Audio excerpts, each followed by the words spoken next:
With Wagner Rents. I just wanted to welcome everybody to the session.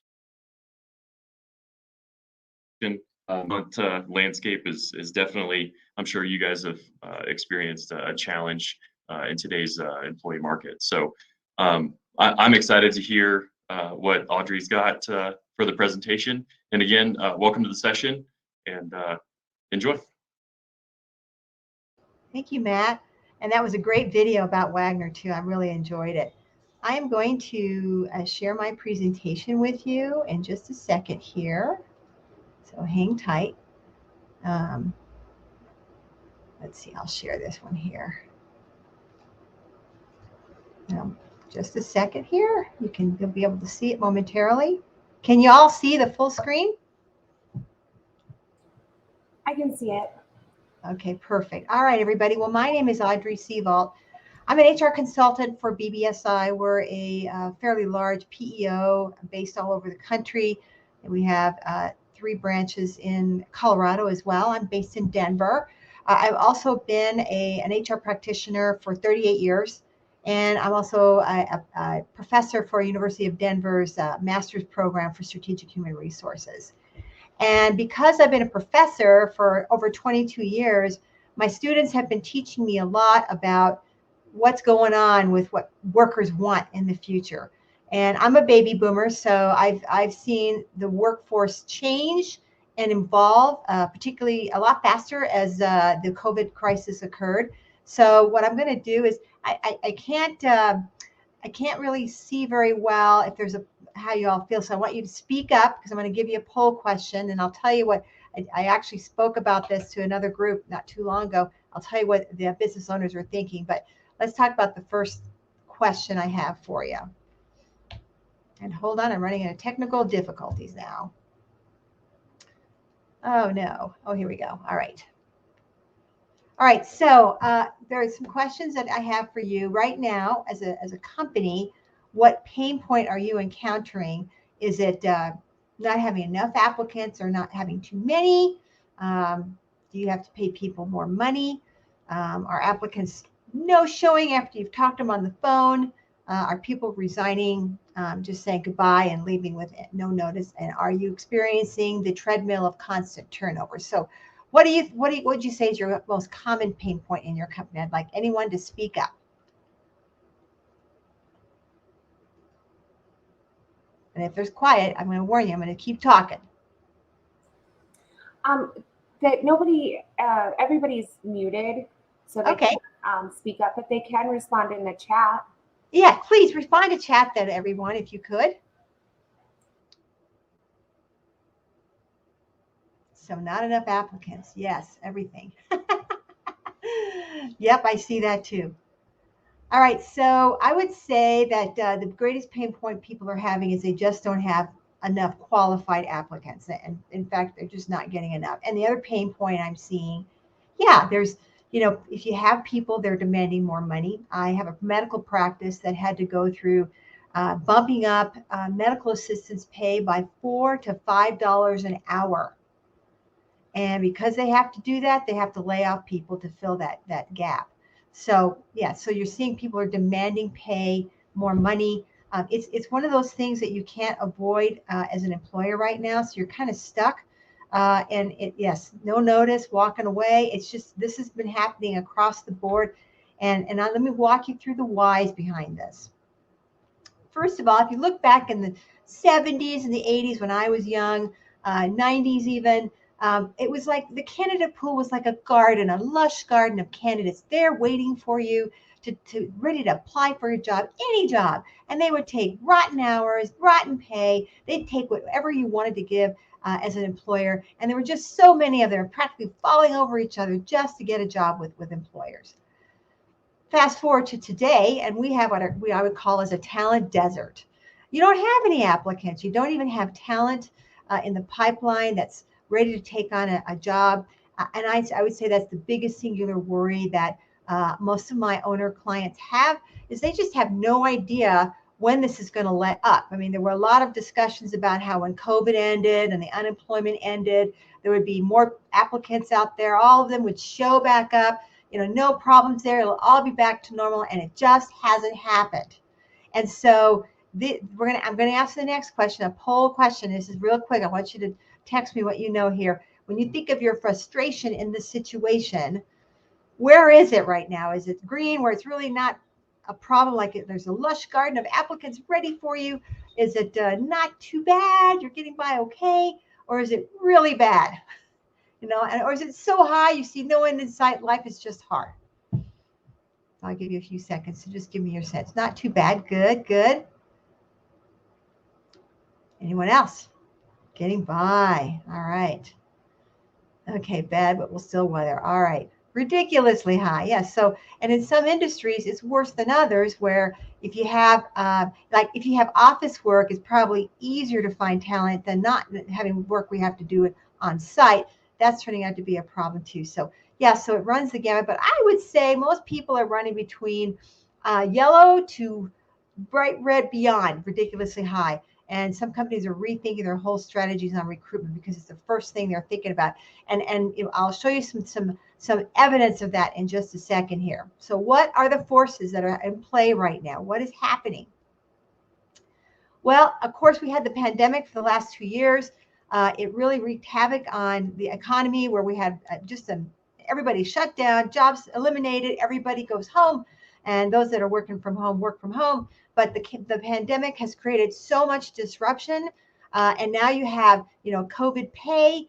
You've got people coming down with COVID in the workplace. What do? You've got hostility among customers if they're wearing masks. This kind of thing has been going on for 2 years. So I'm sure you're feeling the pain. Then, of course, you have with the COVID crisis, you've got schools and daycare disruption where parents had to stay home with their kids. Daycare centers are closed. There's still, as of today, a shortage of good daycare centers that have openings. So there's still some disruption there. Technology has really boosted the whole ability to work virtually, as you are well evidenced here. It's really gotten normal to do Zoom calls or any other platform where you can see each other virtually. So that's really shifted the way workers see themselves where they work. And then, of course, you've got the baby boomers like me that are in retirement mode. There's over 10,000 leaving a day, according to the Bureau of Labor Statistics, where these people are retiring, and some evidence of that might be tied to the fact that you can't find skilled drivers for semis. I mean, you don't have any drivers anywhere that might have the DOT requirements, and so it's a real struggle to find them because many of them are retiring. The boomers that have been there a long time are leaving in droves, and there is nothing in the back to fill the gap. And then, of course, you've got the multi-generational workforce. And if you've dealt with different generations, I can tell you, having dealt with the different generations as a teacher, they have some very different approaches to how they see work and how they see life. And it shifted very fast. So I'm going to walk you through in a few moments what that means to you, but it's something you need to be aware of in terms of the force. And then, of course, the demand for skilled workers. As I said before, the boomers are retiring. Honestly, I don't see a talent windfall or this lush garden of talent around till 2030. I mean, I don't see it happening. There's nothing there where you see this windfall of people just ready to go. And so, that's not going to change anytime soon. So, shocker number one, as I mentioned before, I don't think it's temporary. I know I've heard business owners say it's going to be all right. Once COVID's done, it's going to be okay. I don't think so. I think it's going to take a lot longer. With the boomers retiring, the millennials and Gen Z workers may lack some of the experience, which is what we're seeing in some industries right now, where you've got these experienced people not filling the gap or not training these people. They leave, and now you have to figure out how to fill that gap as an owner. I think the immigration challenges remain for workers outside the U.S. So, in the 80s, we used to fill those jobs that were hard to fill with immigrants. That isn't so easy to do anymore. So that's turning into a gap as well. And then, of course, flexible remote work is really exciting to a lot of the younger workers, but it doesn't work for everybody. If you have to be there to drive a truck or manufacture something, you can't work from home. So it's a nice idea. I've had a lot of master's theses written around how wonderful remote work is, but it's not for everybody. And yet a lot of the younger workers think it should be. So who are these workers? Well, I'm going to give you a quick synopsis of who these people are so that you can recognize where you fit in the picture. You got the boomers who were born from 1946 to 64. You've got, and I'm one of those. Then you've got the Generation X, 65 to 1980. Millennials, 1981 to 1996. And then you got the Gen Zs. There's the latest workforce that's coming into the workforce now. And they're still in school. Many of them are still in school, but they're there. So let's talk about younger workers. And I'm talking about the millennials and the Gen Z workers, okay?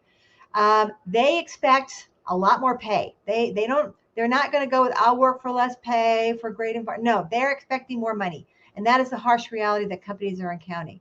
They also want time off. That is really important to people.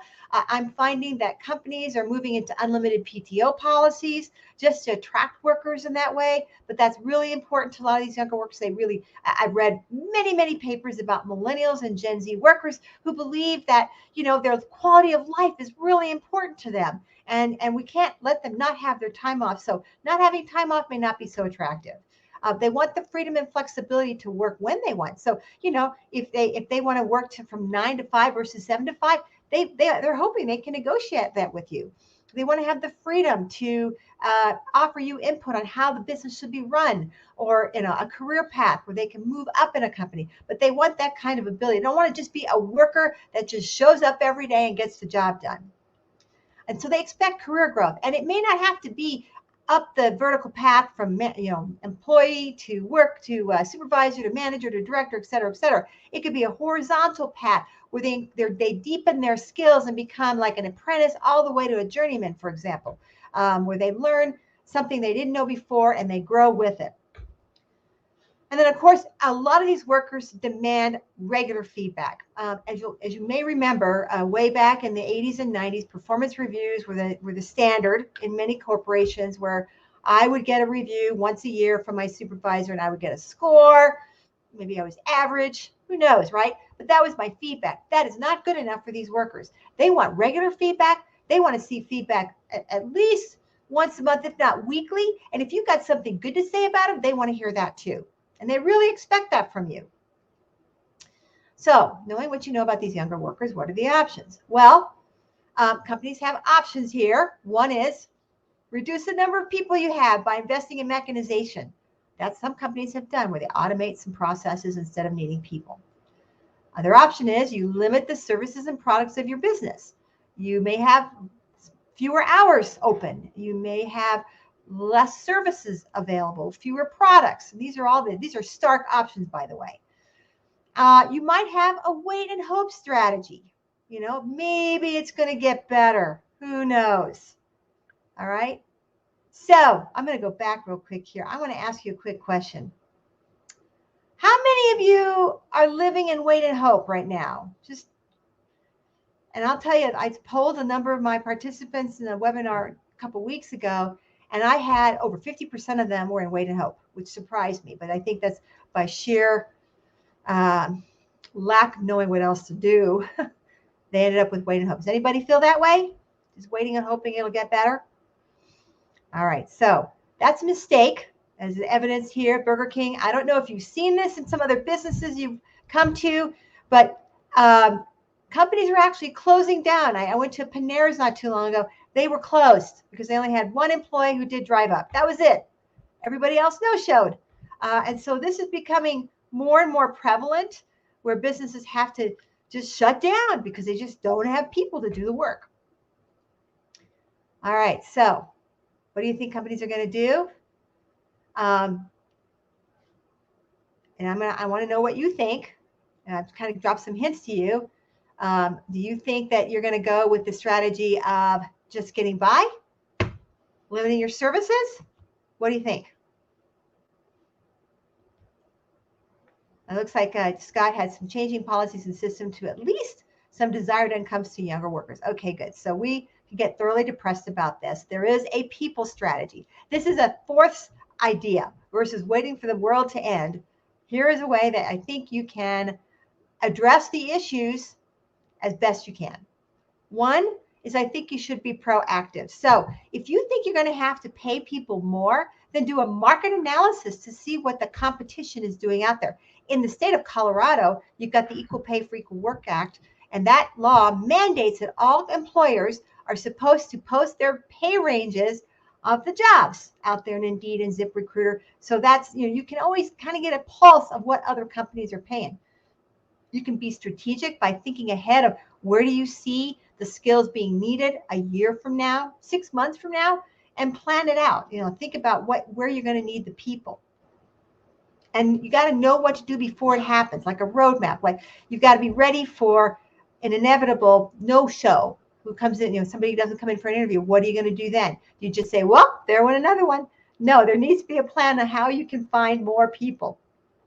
Well, I'm going to tell you how some companies are adapting, and this is particularly attractive to some of the larger corporations and to younger workers. They changed over, as you may recall, in many offices, there were cubicle farms everywhere. It's just an example. And what companies have opted to do is they're redoing their whole workspace into a social gathering where there are couches and a coffee bar and places where people can talk. They might do hybrid work where they work from home part of the time. They come together as teams, but they're changing the workspaces to be more warm and inviting to employees. So the idea of just a bleak cubicle farm is not appealing to these younger workers. So the other thing you need to be cognizant of is you've got good people. These are the people that don't complain at all. They're the ones that get the job done, but they're the ones you're leaning the hardest with to get work done if you're down a few people. So what you need to do is watch for signs of burnout. And this might be people who just think the problem is insurmountable, can't be solved. They become depressed over what's happening. And these people, these very valuable people that you have, start looking. And this is a big danger sign for businesses. So my advice to you is to take good care of great people. You need to check in with them. These are the people that you might walk by, they're getting the job done, but it might not hurt to just sit down with them and see how they're doing and ask them if they've got any ideas on how you can make the workplace better. They might have some terrific ideas that can help you improve the workplace. So these good people are sitting out in your offices and workspaces right now. Take the time to talk to them to see how they're doing and then check in to see if they can offer you some ideas. I'm going to offer you some simple retention ideas. Now, of course, in the world of HR, we think you could do anything with all the money in the world, but I know better with small businesses. That doesn't work that way. So I'm going to give you some simple retention ideas for your workers first and foremost.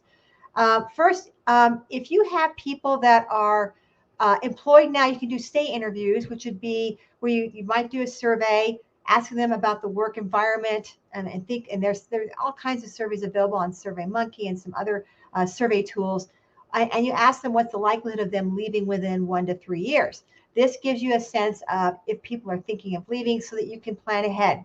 Exit interviews also do the same thing where you have an employee who's leaving, sit down with a manager or an HR or office manager to say, here's why I'm leaving, and getting that data, gathering that data so that you have a better sense of the mood of your workforce, because that gives you a chance to be more proactive in addressing some issues.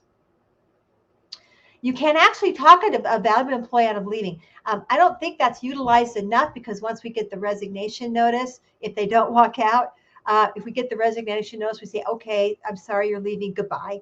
But there could be a conversation with this employee to ask them if they would reconsider. And they might reconsider with a raise. That's not the best way to keep someone, but unfortunately in this day and age, you almost have to think that way, given that's how your workers think. But just think about the extensive cost of replacing that worker. It might be worth doing it. And then also creating a culture that embraces feedback means that supervisors and managers encourage employees to provide them feedback, and then the supervisors and managers themselves give employees feedback regularly, not once a year, not 6 months, but regularly, which could be ideally weekly to bi-weekly, but where they feel they're heard and they are also receiving very constructive, detailed, and recent feedback on anything they can change or improve upon.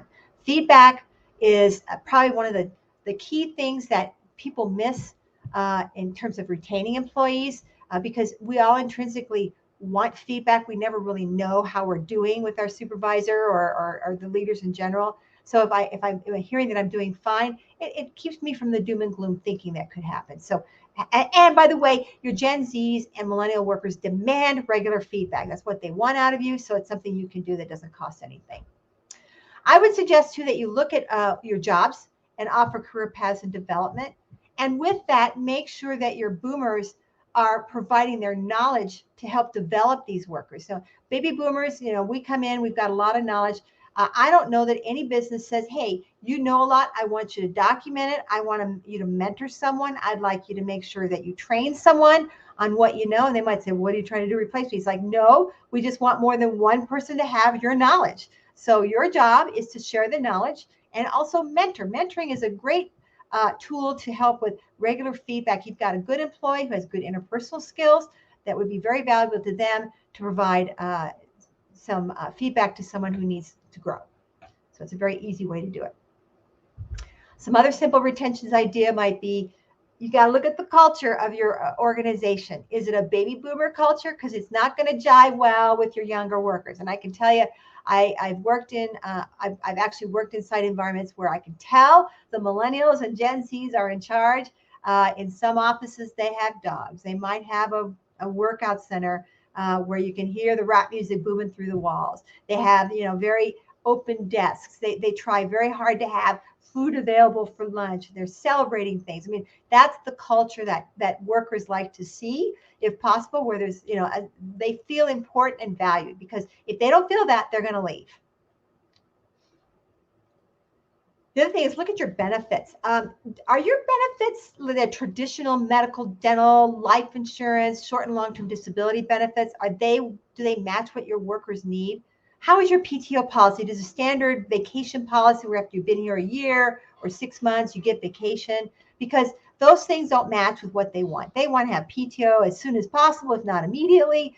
They would like some of them that require degrees would love to have a tuition reimbursement payment done through the company that costs about the same as medical benefits. But a lot of these people are dealing with student loan debt. So that's a benefit that many companies are considering.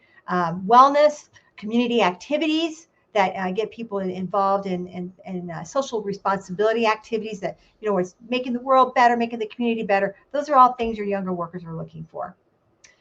And unfortunately, you have to look at your pay practices. If you are reacting a lot to pay issues, that means that your pay practice is outdated and needs a look. You want to know, one, what the market's paying for these jobs, which you can do. You can get salary surveys as well. They have more valid data. They do cost money, but you can get that. But you want to be in tune with pay practices that retain people. For example, if you don't give a raise but once a year, you might lose people. Do you use a variable compensation mode where you might give people performance bonuses or some kind of bonus that makes them pays them something for accomplishing something instead of just the flat merit increase? Are you looking at your minimum wage regularly to make sure that it's meeting or beating the competition? These are all pay practices that you've got to be plugged in and look at them proactively to make sure that you're in tune with what your workers are wanting. And then I believe that unfortunately there's a control issue with people who work from home, but I believe your workers are going to push very hard for people to work remotely, either full-time or part-time. Most younger workers love the idea. For employers, if you have desk work, it opens up the employment picture to you somewhat where you don't have to have someone in Colorado or at your office. You can have them anywhere in the country. Those are all good things. So, it's something to think about. And I'm finding a lot of businesses are moving some of their desk jobs to home offices so that they retain some of their highly talented people. Also, this is something that's very important to a lot of the Gen Zers, is that you need to embrace diversity and equity. They demand it. It's been very clearly laid out in a lot of the news in 2020 with the George Floyd murder. And then you have just companies that are they have old diversity practices that need to be refreshed. But it's really more not only diversity of people from different backgrounds, races, gender, etc., but it's also diversity of ideas, being innovative. So it's one of the things that companies can embrace and find that they can actually perform better if they do look at diversity as a strength. You can do the community activities that builds teams. And then this is one thing that I think is one big miss that a lot of companies have, is you need to hold the management team accountable for turnover. Because most of the time people leave, if it's not pay, it's their manager. It's how their manager treated them. So if you see turnover where people are leaving for the same reason over and over again by one manager, It might be poor supervision, poor communication, all evidence of some interpersonal skill issue. Then you need to investigate that and find out what it's going to take to help your manager to improve. Turnover should be as important to the manager as it is to you. And then you also, on a positive side, recognize managers that have very low turnover and find out from them what their secrets are to retaining their people. Now, the catch is you say, all great ideas, Audrey. These are, some of them are not even practical. Yeah, and it could be expensive. I get it. But here's the whole problem. Turnover already is expensive. And HR practitioners like to use formulas where we say your average pay, you multiply that times between 33 and 100% of the pay. So 33% might be, a low skill worker. 100%, 150% might be somebody that takes months to find. And multiply that the number of terms, and you'll end up with an astounding number. I had one client who had high turnover, and they ended up with that formula at 33%, $660,000 in turnover costs. And I said, how does that feel? And they said, well, we can't get anything done. We're constantly interviewing. We're losing customers. Yeah, it does feel like $660,000. It's just brought the organization down, and we can't seem to get ourselves to move forward in this way. So it is expensive. So when you look at these ideas and some programs to invest in your people, just think about the sheer expense of turnover. You might find that it evens out if you do invest a little bit differently if the turnover does drop. All right. So here's some quick wins to think about. These are things that you could do now that are not hard to do. One is if you have, and I've seen companies do that where they have employees with no skills, they're offering them apprenticeships or internship opportunities. They're offering training, DIA.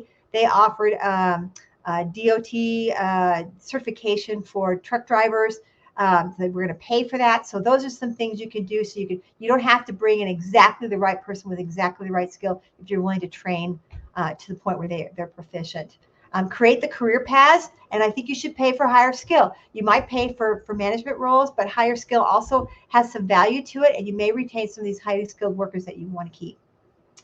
And you might have some great workers, these unsung heroes that know how to take care of people. They're the person that people go to whenever they have questions. They might be the person that raises their hand in meetings and says, I think you need to think about this. I mean, these are the people that most people respect, but they can also mentor others. And it doesn't have to be a huge time commitment. I have found that mentoring, if someone mentors someone on average of 1 to 2 times a month, an hour, with someone with potential, not only does it build the relationship between these two workers, but it also engages that worker that's being mentored with knowing that you really are demonstrating how you want to help these people grow in the company. So mentorship is one of the more underutilized approaches to training and development. And then look at your benefits. I mean, honest to God, it's easy to stick with what you know, but your new workers are not looking at that. What they want is time off.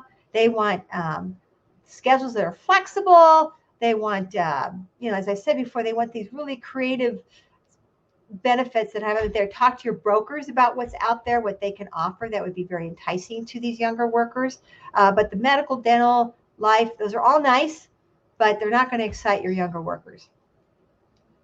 All right. And then I would say you need to create a feedback-rich environment. That's easy to do, where you just ask your workers for input on how they think the workplace is. It could be during a staff meeting. It could be during one-on-one sessions. But, when you give feedback, ask them for feedback. Or when you have a session with them where you're talking about things going, ask them how things are going. Then you can find if there's any trouble spots. And as you do this more frequently, they will grow more comfortable and being more and more open because it's a safe environment to share. And with that, I've gone through this super fast. Are there any questions or comments?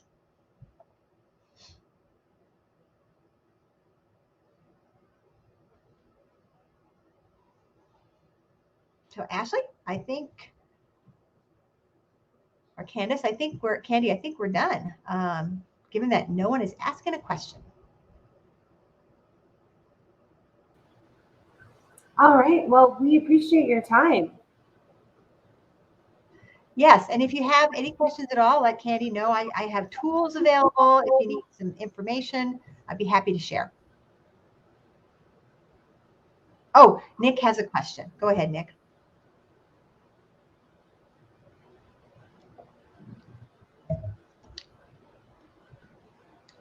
Well, he has one, so maybe not a question. Okay. All right, everybody. Thanks for your time. Why do you think that the younger generations focus more on time and flexibility? Good question, Nick, versus benefits. So I'll go back a little bit. When these Generation Z and millennial workers saw their parents in the 80s and 90s get laid off over and over again, what they discovered was, if my parent can be just laid off and tossed out by a company, why should I feel committed to a company? Because they don't respect my parents, so why should I do it? So you know what? I want quality of life. That's what's important to me. I want quality of life. So that means I want to have more time off. I want to have the freedom to come and go when I want to. I want to have fun while I'm working there. I want to contribute to give input on how things should be done. But I am not going to be treated like my parents. So as parents, we've created the monsters where these people have seen, baby boomers blindly loyal, and then some Gen Xers as well, blindly loyal to companies and yet getting nothing in return. And I think these workers really value their home lives and their personal lives more so. And so they want to see companies support that. Does that make sense, Nick?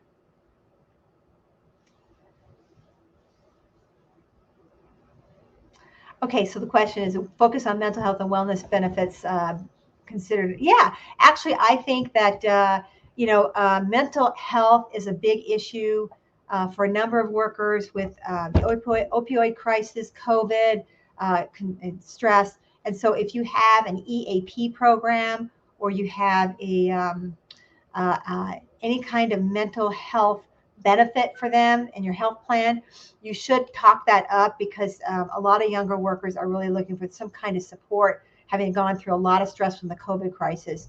A lot of them need some help. Any other questions? All right. Yes, and email me if you'd like some more materials. I have lots of tools there. Candy just put my email out there. Be happy to share. So let me know if you need anything else. I can certainly give you some ideas on how you can retain the workers. All right, everybody. Thank you very much. Thank you, Audrey.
Mm-hmm.